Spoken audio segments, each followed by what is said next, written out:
Picture this. You have spent years searching, meditating, reading every spiritual book you could get your hands on, going to retreats, journaling at midnight, doing the inner work that most people never even think about doing. And then one day, something shifts.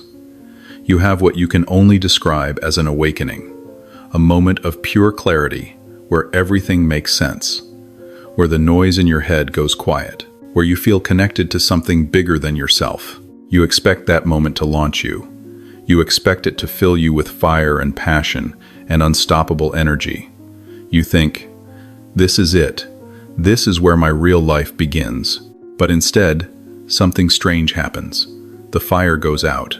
Your goals feel hollow. The career you were building, the relationships you were chasing, the milestones you were sprinting toward, they all suddenly look like somebody else's dreams. You lie in bed wondering why you cannot make yourself care about anything anymore, why the things that used to get you excited now feel like chores. And here is what makes it scarier. You are not sad. You are not depressed in the traditional sense. You are just empty. If that sounds familiar, I need you to hear this clearly. You are not broken. You are not failing. And you are definitely not losing your mind. What you are going through is something that Karl Jung, one of the most important psychologists who ever lived, spent decades studying and documenting. He had a name for it. He had a framework for it. And most importantly, he had a path through it. Today, we are going to walk that path together. By the time this video is over, you will understand exactly why awakening does this to people, what is actually happening inside your psyche, and how to find your way to a kind of motivation and purpose so deep and so authentic that nothing in the outside world can shake it. So stay with me. This might be the most important thing you watch this year. Karl Jung spent the first part of his career studying people who were, on paper, doing everything right. Ambitious, driven, goal-oriented, successful. But over and over again, he kept seeing a pattern that disturbed him deeply. People would work their entire lives toward a meaningful goal, reach it, and then feel completely empty inside. Not temporarily unfulfilled, not just needing a vacation, genuinely hollow, like something essential had been removed from them without their knowledge or consent. Jung called this the midlife crisis, but he believed it went much deeper than what that phrase usually suggests. He was not just talking about men buying sports cars. He was talking about a fundamental collision between the life a person builds for the outside world and the life their deeper self is actually calling them toward. And what he noticed in patients who had gone through spiritual experiences was even more striking. The very practice designed to bring them peace and clarity was also, in many cases, the thing that shut down their drive entirely. Jung called this the awakening paradox, the moment when clarity becomes confusion, when the thing you work toward becomes the thing that empties you out. Here is why it happens. Most of us spend the early part of our lives building what Jung called the persona, that is the mask we wear, the carefully curated version of ourselves that we present to the world in exchange for approval, safety, belonging, and status. Our career ambitions, our relationship goals, our desire for recognition, our fear of failure, all of that lives in the persona. And the persona is not evil. It is not fake in a malicious way. It is actually necessary for navigating society. The problem is when we mistake the mask for the face underneath it. For years, maybe decades, that persona is the engine running your life. It tells you what to want, what to chase, and what counts as success. It tells you that you need to earn a certain amount of money, or reach a certain title, or find the right partner before you can feel like you have made it. And then awakening happens. And in a single, disorienting flash, you see through it. You see that the career goals were rooted in fear of not being enough. You see that the relationship chasing was really about trying to feel worthy. You see that the whole machine of your ambition was running on the fuel of unconscious anxiety about your own value. And once you see it, you cannot unsee it. Jung described this phase using a concept he borrowed from medieval alchemy. He called it the nigredo. That is a Latin word meaning blackening. In alchemy, the nigredo was the first stage of transformation. It was when the raw material had to be broken down completely before it could be purified and rebuilt into something new. Jung used this as a metaphor for psychological transformation. Before something authentic can be born in you, the inauthentic has to die first. And that death is exactly as uncomfortable as it sounds. The problem is that most people do not have a roadmap for this. Most spiritual traditions tell you that enlightenment leads to bliss and freedom, and they are not wrong. But they often leave out the part where you have to walk through the valley of complete purposelessness to get there. So when it happens, people panic. They think they have made a mistake. They try to go back to the old goals and find that the hunger is just not there anymore. They try to manufacture new goals and find that nothing sticks.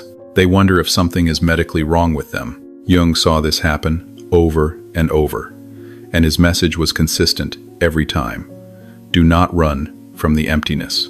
You are not stuck.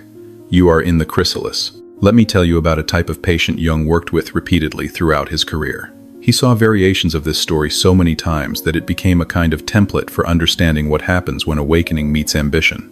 Imagine someone who has spent 15 years building a career they believed in. They worked late nights, made real sacrifices, pushed through doubt and failure, and the voice in their head that said it was not worth it. They got results.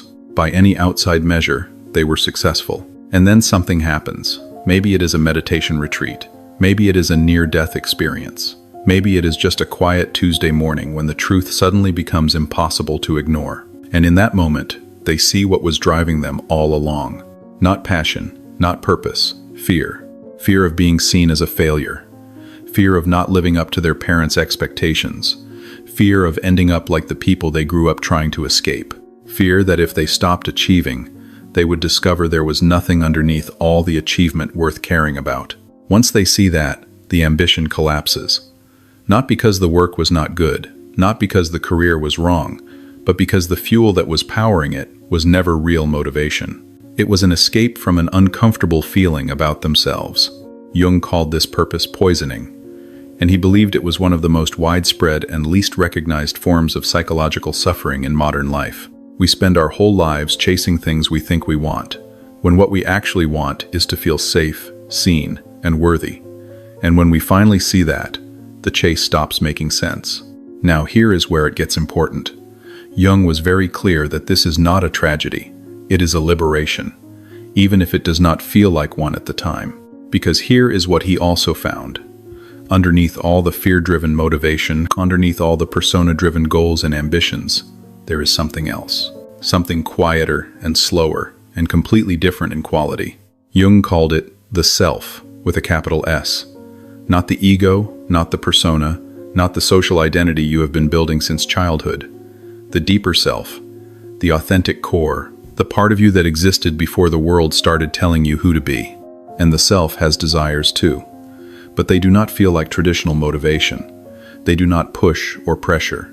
They do not carry that anxious, grinding, have-to energy. They feel more like a pull, like a gentle current you can choose to step into. The person who spent 15 years building a fear-driven career eventually discovers that they genuinely love mentoring younger people. Not because it builds their brand, not because it looks good on a resume, just because something in them lights up when they watch someone else grow. That is a soul-driven desire. It does not need justification, it just is. But here is the difficult truth. You cannot access those soul-driven desires while the ego-driven ones are still running the show. The noise drowns out the signal. And this is precisely why awakening has to kill your old motivation before the new kind can emerge. It is not punishment, it is clearing. The gap between losing your old motivation and finding the new kind can feel like an eternity. Jung documented cases where this phase lasted a few months and cases where it lasted a few years. The length of it depends largely on one thing: how consciously you navigate it. Most people do one of two things in the void. They either force themselves back into old patterns, grinding through goals they no longer believe in, trying to will themselves back to their previous drive, or they collapse into paralysis and give up on the idea of purpose entirely. Jung said both of those responses are understandable, and both of them are wrong. There is a third way. He called it conscious waiting. And it is exactly as hard as it sounds. Conscious waiting does not mean doing nothing. It means doing something very specific. It means learning to sit in discomfort without filling it immediately. It means asking certain questions, and then being quiet long enough to actually hear the answers. It means treating the emptiness not as a problem to be solved, but as a space that is already pregnant with something new. Jung developed 3 specific practices for navigating this phase. He used these practices with patience again and again, and the results were consistent. The first practice he called sacred grieving. And the idea is simple, even if it is not easy. Before you can move forward, you have to give yourself permission to grieve what you are leaving behind. Your old ambitions, even if they were driven by fear and ego, gave you something. They gave you structure, identity, a sense of direction. They told you who you were in the morning when you woke up. Losing that is a real loss, and it deserves to be honored as one. Jung had patients write letters to their old desires, letters that acknowledged what those desires had provided, what they had protected them from, and why they no longer fit. He found that this practice, which sounds almost ceremonial, actually accelerated the psychological release, because when you honor something consciously, you do not need to hold on to it unconsciously. Try it yourself. Think about one goal or ambition you have been carrying that no longer feels true to you. And instead of just letting it go passively, write it a letter. Thank it for what it gave you. Acknowledge honestly what it was really trying to do for you, and then release it clearly. The second practice Jung used was what he called active imagination. This is not positive visualization. It is not manifesting. It is something more specific and more interesting than either of those. Active imagination is the practice of deliberately entering into a dialogue with the unconscious parts of yourself. You become quiet, you set an intention, and then you listen. Not for logical thoughts or clever plans, but for images, impulses, feelings, and fragments of ideas that arise without you forcing them. Jung's instructions for this were very simple. Sit quietly, ask one question, and then wait for whatever comes. The question he recommended was this: what wants to be born through me? Not what should I do with my life? Not what will make me successful? Not what will other people respect? Just this: what wants to be born through me? And then you write down whatever comes, without judging it, without editing it, without asking whether it makes practical sense. Just receive it and record it. The results Jung documented from this practice were often surprising. A corporate attorney who kept seeing images of herself building furniture with her hands. A retired soldier who kept feeling drawn to painting. A tech executive who discovered a deep hunger to teach mathematics to kids in underserved communities. None of these made immediate logical sense, but all of them, when followed with curiosity rather than judgment, led somewhere true. The third practice was what Jung called symbolic living. This one is harder to explain, but maybe the most powerful of the 3. Symbolic living means reorganizing your life around what genuinely calls to you, rather than what strategically advances you. It means following fascination instead of obligation, choosing resonance over resume, paying attention to what makes you feel more alive, and treating that as meaningful data about who you actually are. This is not irresponsible. Jung was not suggesting you quit your job and move to a mountain. He was suggesting that you start orienting your choices, even small daily choices, by a different compass, one that points toward authentic expression rather than external validation. And what he found was remarkable. People who began practicing symbolic living, even in small ways, began to feel the first stirrings of a new kind of motivation, something that did not burn hot and bright like their old ego-driven drive, but something steadier, something that came from inside rather than from fear of what would happen if they stopped. I want to spend a few minutes describing what this new kind of motivation actually feels like when it arrives, because it is so different from what most of us have been taught to expect that a lot of people miss it entirely. Ego motivation has a very specific texture. It is urgent. It is pressured. There is always a sense of urgency underneath it, a sense that you need to get somewhere or prove something before time runs out. It lives in your head as a constant hum of planning and calculation. It lives in your body as tension, particularly in the chest and shoulders. And it is deeply conditional. It requires constant external reinforcement to keep going. If no one is watching, if no one is applauding, if the numbers are not going up, ego motivation starts to flicker. Soul motivation feels completely different. It is calm. It is patient.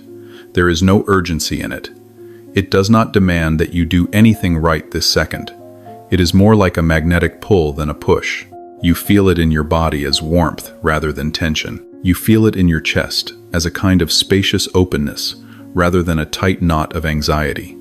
And critically, it does not require external validation to sustain itself. You are energized by the activity itself, not by what other people think of the activity. Jung described patients who found this kind of motivation as saying things like, "I do not feel like I am working. I feel like I am remembering something I always knew." Or, "When I am doing this, I am not trying to accomplish anything.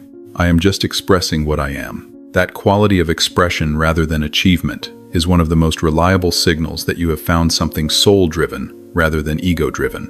Another signal is sustainability. Ego motivation depletes you. Even when it is working, even when you are winning, there is a draining quality to it because it is always in service of managing anxiety. Soul motivation generates energy.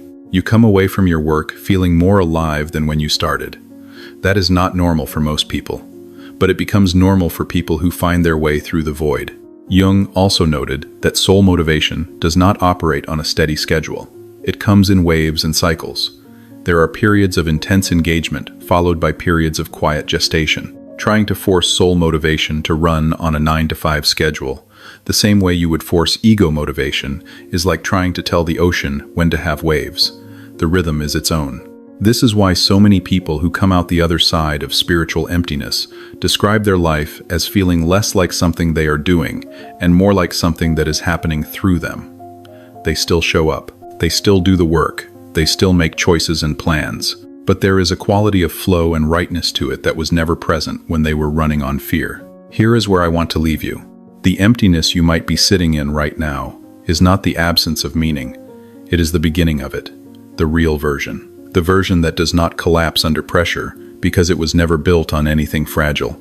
Karl Jung spent his entire career studying the human psyche at its most complex and most troubled. And the conclusion he kept coming back to, over and over, was that the people who suffered most were not the ones who had the darkest experiences. They were the ones who refused to let those experiences teach them anything. The people who came through the void, who let the old self dissolve without panicking, who practiced conscious waiting long enough to hear the quieter voice underneath. Those people consistently reported something remarkable on the other side. Not just peace, but purpose. Not just clarity, but a kind of unshakable alignment between who they were and how they were living. That is available to you, not in spite of the emptiness you are feeling, because of it. So here is your assignment, straight from Jung's framework. Starting today, spend 10 minutes each morning asking one question in writing. What wants to be born through me? Do not try to answer it. Just ask it and write down whatever comes. No editing, no judging, no asking whether it makes practical sense. Do that for 30 days and pay attention to what keeps showing up. Jung believed that the authentic life is not something you figure out. It is something you listen your way into. And that process begins exactly where you are right now. In the void, in the quiet, in the space where the old self has let go and the new one is still gathering itself. Trust the process. The chrysalis always looks like nothing is happening, but something is. If this resonated with you, leave a comment below with one word that describes where you are in this process right now. That single word might tell you more than you expect. And if you know someone who is sitting in that post-awakening emptiness, wondering what went wrong, send them this video. It might be exactly what they need to hear today. Thanks for being here. I will see you in the next one.